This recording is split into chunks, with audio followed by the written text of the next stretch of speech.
Hello students, good morning. I hope आप सब ने मेरी इसके पहले की वीडियो देखी होगी। तो उसमें मैंने आप सब क्लास 4 स्टूडेंट्स मैंने आप सबको चैप्टर 9 जो आपकी ईवीएस बुक में है, हाउ डज फूड रीच अस, इसकी मैंने एक्सप्लेनेशन सेंड किया है, पार्ट 1। ओके स्टूडेंट्स, सो उसमें मैंने पेज नंबर 63 के फर्स्ट ये वाले पैराग्राफ एंड ये वाले पैराग्राफ को कंप्लीट किया है। Okay students, so I am going to start with this paragraph, young plants. Okay students, so let's start. Okay, young plants are watered regularly and sprayed with pesticides and insecticides to keep the plant safe from the insects. Basically young plant यानी कि जब plant को सोक कर दिया जाता है, यानी कि उनकी जो फसलें होती हैं वो बो दी जाती हैं, तो जब उनमें से यंग प्लांट निकलने लगते हैं तो उनकी प्रोटेक्शन के लिए, यानी कि उनको कीट और कीड़े मकोड़े या फिर मिट्टी में जो कीड़े होते हैं उनसे बचाने के लिए, फसल को बर्बाद होने से बचाने के लिए पेस्टिसाइड्स और इंसेक्टिसाइड्स यानी कि कीटनाशक दवाओं को डाला जाता है प्लांट्स मतलब अपनी खेतों में, ताकि वो उन सब चीज़ों से सेफ रहें। Okay, irrigation is the process of watering the crops, और जैसे कि क्रॉप्स पर पानी देने की जो प्रोसेस होती है उसको इरिगेशन कहते हैं। ठीक है, irrigation process. The crops are ripe and ready to be cut in about 6 month. 6 महीने तक एक टाइम इंटरवल पर पानी देना होता है, और उनकी मतलब उनको देख रेख की ज़रूरत होती है। फील्ड को मतलब जाकर अपनी क्रॉप्स को देखना होता है, तो फार्मर ये वर्क हमेशा करते रहते हैं ताकि उनकी फसल कुछ भी प्रॉब्लम ना हो और कुछ भी ख़राब ना हो उसमें। और यस, जब फसल उगने लगती है और फसल पकने लगती है तो उनको बर्ड से भी बचाना होता है। तो बहुत सारी चीज़ें होती हैं जो फार्मर्स को ध्यान में रखना होता है, और उनको फील्ड्स पर बहुत सारा वर्क होता है। ठीक है, बहुत हार्ड वर्क का काम है फार्मिंग। ओके स्टूडेंट्स, तो इतने सारी चीज़ों को करते करते 6 महीने, पूरे 6 मंथ लगते हैं एक क्रॉप को पककर उसे मतलब प्रॉपरली, जब जैसे कि होता है ना उनकी कटाई भी तो होती होगी, जैसे क्रॉप्स को उनको प्लांट से अलग भी तो किया जाता है, लेकिन तब होता है जब वो रेडी हो जाते हैं कट करने के लिए। तो रेडी होने के लिए उनको 6 मंथ का टाइम चाहिए होता है। ठीक है, तो 6 मंथ के बाद जब क्रॉप्स होते हैं बिल्कुल राइप यानी कि पक जाते हैं, कटने के लिए रेडी हो जाते हैं, the cutting of crops is called harvesting. तो जो मतलब 6 महीने बाद जो फसलों की कटाई होती है उसको इंग्लिश में हार्वेस्टिंग कहते हैं बेटा। After this the grain are separated from the plant, और जब वो फसलें काट दी जाती हैं मतलब, तो उनके प्लांट से उनको मतलब जो चीज़ें मेन, जैसे कि मान लीजिए राइस की क्रॉप है, तो राइस जो होती है वो धान के अंदर होती है, तो उससे उसको अलग करने का एक प्रोसेस होता है, वो किया जाता है। अब वीट है तो वीट के भी ऊपर छिलके होते हैं, उनसे भी उनको अलग, उनकी जो डालियाँ होती हैं उनसे उसको अलग करना होता है। ठीक है, तो ये किया था। उसके बाद दिस इज कॉल्ड थ्रेसिंग, और ये जो सेपरेशन का प्रोसेस होता है इसी को हम थ्रेसिंग कहते हैं। ठीक है, मतलब हार्वेस्टिंग के बाद जो हार्वेस्ट आपको मिली है, ठीक है, हार्वेस्ट यानी कि जो फसल आपको कट के मिल चुकी है उसमें से जो आपका मेन ग्रेन है या क्रेल्स है, पल्सेस, उसको अलग करने को थ्रेसिंग कहते हैं। ठीक है, removing the husk further cleaning grains, और उसके बाद उसमें से एक्स्ट्रा जो कचरा होता है, छिलका होता है, उसके मतलब प्लांट्स का जो ड्राई पार्ट होता है उसको साफ मतलब उसको निकाल के पूरी हार्वेस्ट को मतलब कह सकते हैं सीड्स को, या फिर कह सकते हैं ऑयल सीड होते हैं या फिर पल्सेस होते हैं, क्रैश होती हैं, इन सब चीज़ों को अलग कर लिया जाता है। इस प्रोसेस को कहते हैं विनोइंग। ओके बेटा, now the crops are ready to be packed and sent to the local मंडी और wholesale market on tractor, trucks और बुलॉक कार्ट्स। तो इतने लंबे प्रोसेस के बाद अब ये फसलें रेडी हो जाती हैं भेजने के लिए। कहाँ भेजी जाती हैं ये सारी चीज़ें? पैक करके, मतलब जैसे होता क्या है, सैक में यानी कि प्लास्टिक की बोरियों में या फिर जूट की बोरियों में इन सभी चीज़ों को पैक किया जाता है। उसके बाद ये लोकल मंडी यानी कि मार्केट में सेंड की जाती हैं। बेसिकली ये होलसेल मार्केट में जाती हैं।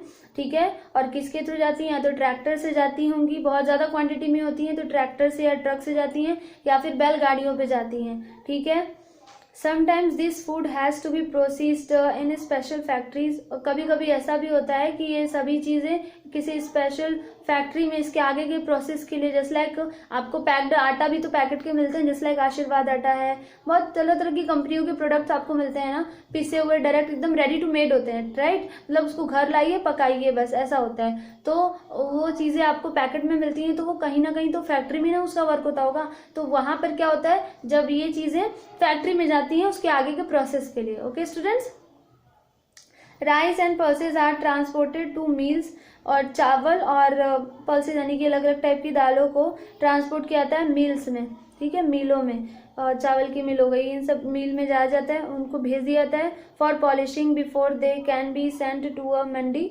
मार्केट में जाने से पहले ये सभी चीज़ें जाती हैं, एक बार होते हैं ना वॉश करने या पॉलिशिंग के लिए, उसको कह सकते हैं, भेजा जाता है, ठीक है। और फॉर फर्दर डिस्ट्रीब्यूशन, या फिर फर्दर डिस्ट्रीब्यूशन यानी कि जैसे गवर्नमेंट की जो एक लोकल एरिया होता है जहाँ पे गवर्नमेंट इन सब चीज़ों को डायरेक्ट परचेस करती है, उसके बाद लोकल लोगों को जो कि एक तरह से कह सकते हैं कंट्रोल में भिजवाती है, ताकि वो लोग नॉर्मल जो राशन कार्ड होते हैं, राशन कार्ड पे लोगों को राशन इजीली अवेलेबल हो सके कम पैसे में, राइट स्टूडेंट्स, ऐसा भी होता है ना। The distributor then sells these to grocery store from where you can buy it. उसके बाद क्या होता है, ये जो होलसेल मार्केट में सामान जाने के बाद होता क्या है, वहाँ से रिटेलर परचेस करते हैं, और उसके बाद यानी कि ग्रोसरी शॉप यानी कि किराना की शॉप होती है, वहाँ पे आता है, तब आप जाकर वहाँ से परचेस करते हो, ठीक है। The shopkeeper is called the retailer. तो जिस शॉपकीपर से आप परचेस करते हो, जितनी भी क्वांटिटी, जैसे लाइक आपको 100 ग्राम चाहिए, 250 ग्राम चाहिए, 500 ग्राम चाहिए, 1 kg चाहिए, 2 kg चाहिए, तो आपको आपकी क्वांटिटी के हिसाब से जब आपको सामान मिले तो वहाँ पे आप जो लेते हो वो आपके हो गए रिटेलर, ठीक है, यानी कि फुटकर विक्रेता।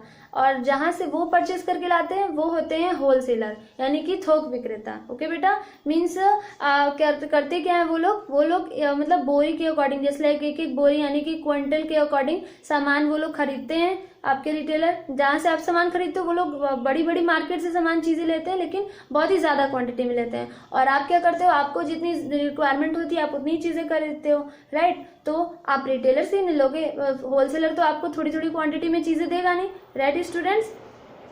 And you are the consumer, और हम जो लोग होते हैं, हम लोग कस्टमर होते हैं, चीज़ों को परचेस करते हैं, बट जब हम उन चीज़ों को यूज़ कर लेते हैं तो हम उस चीज़ के कंज्यूमर बन जाते हैं। Okay students, so I hope आप सबको ये पूरा प्रोसेस और ये पूरा चैप्टर अच्छे से समझ में आया हो, और आपने इस चैप्टर को पूरी तरह समझ कर एंजॉय किया हो। That's it students, you can see मैंने इस बोर्ड पे आपके इस चैप्टर की एक्सरसाइजेस लिखी हुई हैं, जस्ट लाइक आपके एक्सरसाइज ए है बुक की, टिक द करेक्ट आंसर। तो क्वेश्चन नंबर 1 क्या है उसका, डैश इज द स्टेपल और basic food in many parts of the country. Staple food किसे कहते हैं, rice is the correct option. Okay students, dash add colour and flavour to the food, किससे हमारे खाने में फ्लेवर और कलर ऐड होता है, स्पाइसेस यानी कि मसालों से। Third, the cutting of crops is called harvesting. The shopkeeper is called a retailer. Fill in the blanks students. Next exercise B. Dash is usually ground to flour. किसको piece कर आटा बनाते हैं, wheat को। Dash are crushed to get oil. हमें oil किससे मिलता है पीसने के बाद, ऑयल सीड से। Potatoes, ginger and onions are, ये सभी चीजें क्या होती हैं, स्टेम्स होती हैं अपने प्लांट की। Small farmer use dash to prepare their field, ox। Fifth, fruits are usually grown in orchids. Okay beta, you can see this is your exercise C, match the following, sorry exercise D, ये match the following है।